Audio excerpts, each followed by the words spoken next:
Wendigos and skinwalkers are terrifying creatures that prowl the night. These beings are not like the other cryptids previously discussed. These creatures are on their way to you. They try to entice you.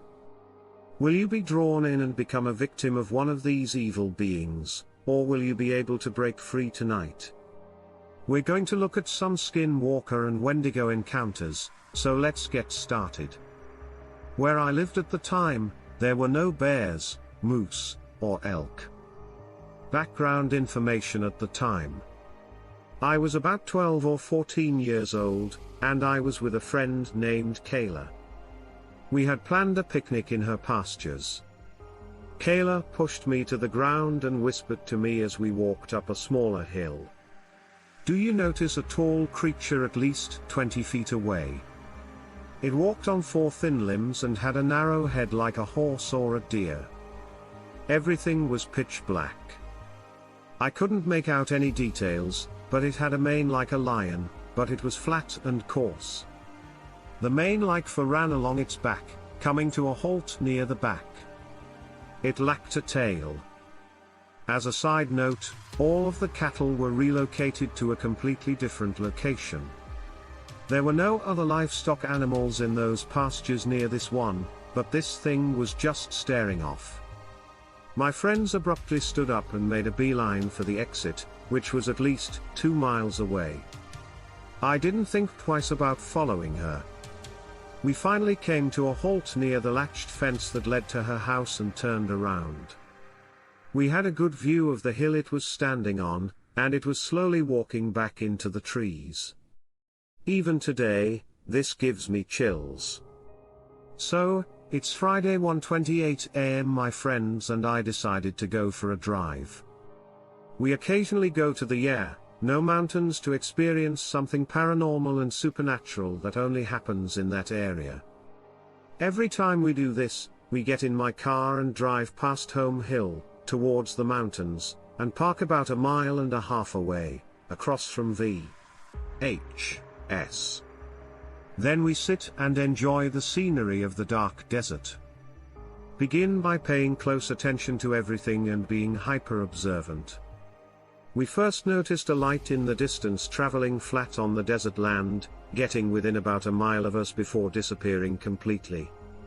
Moving on from where we were, I saw something else driving down the road at least 30 miles per hour over the speed limit.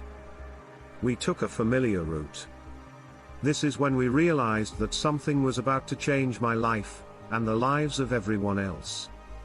We all looked to the right side of the car and saw what we thought was a skinwalker, a massive black dog just hunched over at my car while I was driving 45 miles per hour down the road. We should have felt the massive creature's impact, but we didn't. Both people in the back seat looked up and saw this thing rise from the ground and stand on 2 legs. Massive and all black, with red eyes that will live on in my memory. I didn't slow down, but instead increased my speed to about 55 miles per hour, putting me about 20 yards away. Before I begin, they saw it rise up as if nothing had happened to it. I'm a 16-year-old male who spent the summer in Virginia with my family 3 years ago. We were standing right outside the DC area, where they are staying in a 2-story house near the freeway. A forest lay on the other side of the freeway. So my mother, her boyfriend, Eric, and I all stayed with Eric's parents. We had brought some night vision binoculars and decided that now was the time to put them to use. So, after dinner, we got ready and headed out, passing under the freeway, and into the woods. We set down our bag and take out our binoculars after about 5 minutes in the forest. My mother looks around with them for a long time, spotting a few squirrels here and there. She eventually gets tired of them and passes them on to me. I take a look around. For fear of being blinded, I avoid looking at the freeway. Something is hiding behind a tree about 50 feet to our left. I focus my attention on it, trying to figure out what it is. From behind a tree, it appears to be a pale, bald anorexic man staring at us. I feel uneasy, but I'm hesitant to believe it's real. To my chagrin, I requested that Eric take a look. He notices it as well. He describes it in much the same way that I did. Eric is a former amateur boxer, and I train MMA almost every day, but neither of us wants to stick with it. We start walking back to the house, passing beneath the freeway.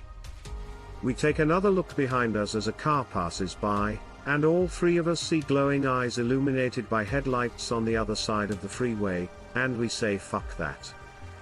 When we get home, Eric's parents are asleep, and my mother and Eric go upstairs to the guest room. There is only one guest room, so I sleep on the couch downstairs.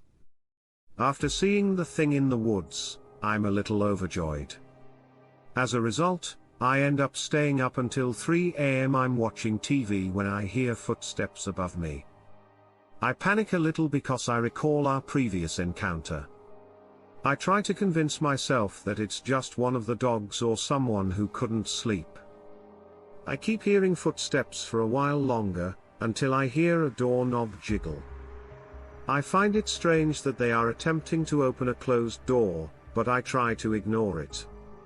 They come to a halt, walk around for a few minutes, and then it's quiet again. I stay awake until the sun comes up, at which point I fall asleep. My mother wakes me up, and I recall hearing footsteps the night before. I explain what happened and ask if either of them got up at any point. She says no, and I assume it was one of the dogs until she tells me the room above me is the office. No one is in the office, and the door is locked at night. As I piece it all together, my heart sinks. I'm not sure if it was that thing, but I believe it was. I've done a lot of research since then to figure out what it was that night. I came across two creatures that seemed to fit the bill. I believe it was either a skinwalker or a one to go, whichever it was. I'm just glad the door was shut. To begin this story and to provide some background information about myself, I know I wouldn't be able to fight that thing no matter how tough I am. I'm an 18-year-old female from Michigan who has lived in the country for as long as I can remember, and just so you know, this is a long story. Please bear with me as I return to the story of a hot summer weekend. My boyfriend, let's call him Tony, and my older brother, let's call him Brad, and a couple of friends. We decided to go camping for the weekend because it had been such a nice warm week. Tony's parents had owned a cabin in Ludington that was surrounded by a massive wooded area with its own lake and no neighbors for at least 4 miles. But, being stupid teenagers, we didn't give it much thought. All we wanted to do was party like normal teenagers, and after 2 hours, the fun had begun. Tony's friends had brought a ton of alcohol and weed to last us the weekend, so we wouldn't be bored with no service and only movies to watch. After it got around 12 a.m. it was also pitch black. We were building a massive bonfire. There were 6 of us, including me and Tony, and we talked and laughed about upcoming events in our lives. We were so preoccupied that we didn't notice my brother's eyes had literally frozen to one section of the woods. We were all inebriated and high at the time, mind you. When Tony noticed his friend and my brother had an emotionless expression, our conversation came to an end. "Hey, how are you doing?" he inquired, Brad. Brad remained silent and made no movements to indicate that he had heard him. After that, I, like the other 2 girls, became terrified. It took a lot for my brother to behave in that manner. I was the first to notice that he was excessively staring into a specific area of the woods. I turned my head and tried to follow his gaze as best I could, and when I finally realized what he was looking at, my heart dropped. They're right fucking. At first glance, there was a dog, or so I assumed. It was someone's dog that had gotten loose. My brain then kicked in, and I realized there were no neighbors for miles. So how could a dog exist? While Tony continued to try to get Brad to speak even more in one motion, my mind began to race. This thing stood tall, and by tall, I mean huge. It had to be at least 6 feet tall. Everyone has witnessed it. How could you not be? The other 2 girls and the other boy in our group gasped as they realized why my brother was still acting like hell. Nobody moved. Tony was the first to speak after what seemed like hours. "No tail," he mumbled, and no one heard what he said, but Brad and I swear to you, his eyes widened to the size of pan saucers. That immediately freaked me out. "What exactly did you say?" one of the girls inquired. "It doesn't have a fucking tail," he yelled at her. My heartbeat ceased. He was correct, this thing had no tail. When I finally realized what this thing was, my clouded alcohol mind cleared up in a fraction of a second. This thing was a skinwalker, which explains why my brother was basically shitting his pants. My instincts kicked in right away, but before I could nope the funk out of there, this thing let out a horrible stench like rotting meat before screaming inhuman as if the sound alone was enough to scare the hell out of everyone. My brother was the first to get up and start shouting native words at the creature, which is why I told everyone to get the hell inside. No one questioned me after seeing how serious I was, especially Tony. He'd never seen me so terrified before, so he knew it was a bad situation. We all dashed into the cabin, still shouting native words at the creature, which seemed to keep it at bay while I gave us enough time to get inside. He slammed and locked the door before turning off all the lights and grabbing a special ash from the kitchen counters and throwing it at every window and door while chanting. Of course, he had everyone freaked out and in tears at the time. After he was finished, no one said anything for a long time. We were all still stunned. He took our father's pistol and kept it posted for hours. Everyone was too shaken to even think about what had happened. We must have dozed off eventually, because I awoke to find my brother packing all of our belongings into 2 cars early in the morning. I understood why we had native family, we knew what we were dealing with and knew it would return, perhaps not alone. Just before we left, I blessed the cabin and spoke a few words of comfort to the young girls, who were still terrified. We left as soon as everything was packed up, and to this day, we haven't told our friends what happened that night, and they haven't bothered to ask us. I'm having trouble recalling the stories my Navajo family told me. But the next time I Skype with them, I'll ask for me. This creepy sequence of events, on the other hand, occurred directly to me. So there you have it, my first personal encounter. I know it's a long story, but skinwalkers do need a backstory. It all started with my 2 brothers, David and Luke, as well as Luke's girlfriend, Sarah.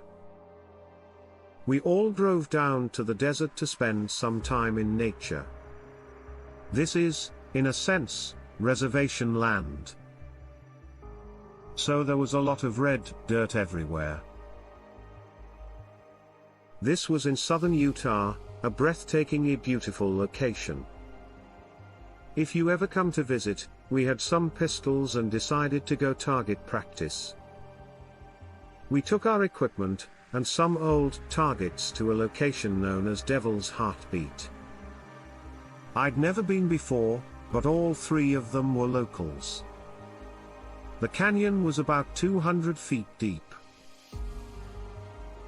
We stayed on one end of the canyon by the drop-offs, with the ravine to our left.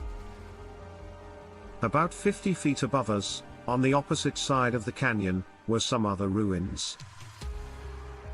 The Navajo may disagree with historians on the Anasazi's origins and departure, but according to Navajo legend, they simply vanished. Leaving behind plates, dishes and food, he entered another dimension or something similar. Regardless of the history, the Navajo do not like to wander around the ruins. I never asked why, but I assumed it had something to do with respect, preserving history, and so on. None of the others were interested in the canyon ruins. They were more concerned with firing pistols. I could see old beds, ladders, and even cave drawings on the cliffs with my own eyes, and I developed a strange obsession with going over there. Because I am not Navajo, I felt that their rules did not apply to me. Without a rope, I sat down the cliffs and decided to climb down, cross the canyon floor, and then climb back up. This was a bad idea for a million different reasons, but it was just an obsession. I can't put into words how I felt. It was the allure of the ruins that drew me in, and it wasn't just a touristy curiosity. I had a feeling I was supposed to go there. I kept slipping and getting tangled in the rocks. I was so annoyed. I almost burst out laughing. Finally, the unmistakable sound of a growl coming from the canyon floor below me put me off. I couldn't see what was making the growl because there were trees down there. But an image of a mountain lion flashed through my mind, and I dragged myself back up to the cliffside. I didn't say anything to the others, and we just shot guns for a while. The only other strange occurrence was that things became eerily quiet while Sarah was aiming. We all heard a sound about 20 feet behind us. It sounded almost like a growl, but then it sounded like a horse laughing, almost like a lion. Then there was a hyena. We could see the entire area, and there was nothing, especially not on the cliff tops where we had heard it. The creepy part was that while David, Sarah, and I all heard it from a distance, Luke heard the exact same noise right next to his ear. We ended up camping there to see what would happen. And it was at this point that I became completely terrified. Only wild animals frightened me. We had guns, though, and we slept without sleeping bags or tents, just some blankets under the stars and a little flare. So when we all lay down, I felt safe.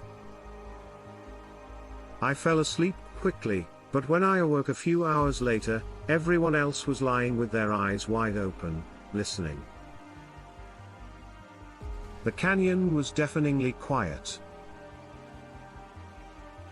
It can only be described as people banging rocks together. There would be one set perhaps 300 yards away, then another 200 yards away, and finally 50 yards away. The canyon reverberates. It was difficult to tell how many rocks, smacking rock noises were going on, but they sounded like Morse code. We listened to this for about 10 minutes without hearing any other animal noises. Finally, David, who is as tough as nails and the least superstitious, yelled, "Shut up!" And everything came to a halt. My heart was caught in my throat. We just sat there staring at each other. Why did he die? It was completely silent. Then we heard something else. The ruins are making a strange noise. I'm not sure how to explain this one either, but it sounded like a zebra. Such as these squeaky trills. It became louder, and then the rocks, sticks, or whatever they were began to reappear. But it got worse because other animals started making noises. We heard wolves or coyotes howling and barking monkeys screeching. Those were the most terrifying owl hoots I've ever heard, along with all the horrible zebra noises. We said no and walked out of there, happy as can be. It took us about 10 minutes to put out the fire, pack our blankets, and flee. And the noises persisted the entire time. That evening, I was obviously quite shaken before I was able to sleep again. My Navajo mother came over and sat next to me, saying she could tell I was having a bad day. We hadn't mentioned the creepy shit because we didn't want to get lectured about fucking with spirits. I ended up spilling my guts about not seeing the canyon ruins when she asked me about it. It was a personal matter. It had the appearance of it. I really wanted to go there. So why can't I? It would have been lovely. After I told her everything, I noticed she had a worried expression on her face. What exactly is it? I inquired, perplexed, and she explained something. I was completely unaware of the spirits or the ruins. When they get up on the ground, I like to lure them up. They are pushed away by the spirits. That is why we avoid going there. I was creeped out for the rest of the visit. The town has a public access kiva, which is a tourist trap for such a small podunk town. But, because I hadn't seen the ruins up close, I went down into the kiva by myself. My superstitious family, of course, refused to enter other natives' homes. Nothing could push me off a cliff if I was in a kiva, and I was correct. But then something even worse occurred. A few weeks later, I was working third shift at a rundown call center in Salt Lake City. It was my first night alone, and I had been nervous since the kiva. My brother had already warned me that I was being followed by a skinwalker. But, of course, I was skeptical. I don't smoke, but I followed my co-workers out for smoke breaks tonight because I'm chatty and like to talk. I hid in the doorway because I had this horrible feeling of impending doom. I was staring at the glass door like a weirdo. That's when it hit me. I had been so paranoid. Skinwalkers do exactly that. They mess with your mind as I paced in front of the glass doors. I decided that the whole thing was ridiculous and that I would go outside and stand there for the remainder of my 10-minute break. Most of the smokers had already returned, but I walked out, put my hands in my pockets, looked up at the sky, and mentally patted myself on the back for not being a pussy. Then I saw something for which I will never have an irrational or even remotely accountable explanation. We have about 6 parking lots, and I could see something walking in one of them, about 100 feet away. It was obviously a dog, but it was limping and walked as if it was tired or hurt. Animal lover me forgot about skinwalkers and began walking toward it, making come here doggy noises. And then I came to an abrupt halt. The dog had the body shape of a greyhound and was grey, but something was seriously wrong with it. It limped and had bloody legs, but it walked more like a person would on feet and hands. But I was moving from and to, if that makes sense. When it heard me, it simply stopped without turning. I've never seen a dog do anything like this.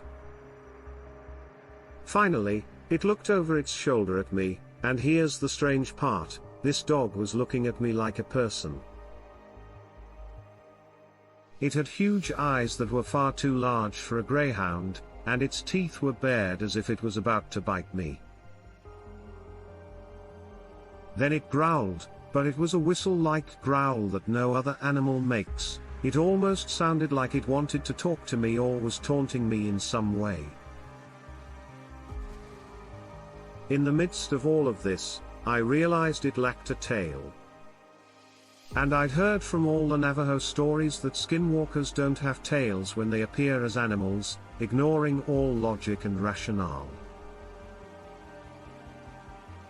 I turned around and jetted.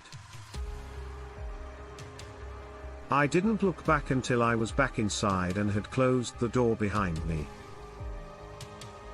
And by the time I looked, the thing had vanished. When I told my brothers about it, they were certain it was a skinwalker, and they went to the trouble of blessing me, my apartment, them, and their apartments. I never saw the creepy bloody dog again, and I never wanted to go to the cliff ruins.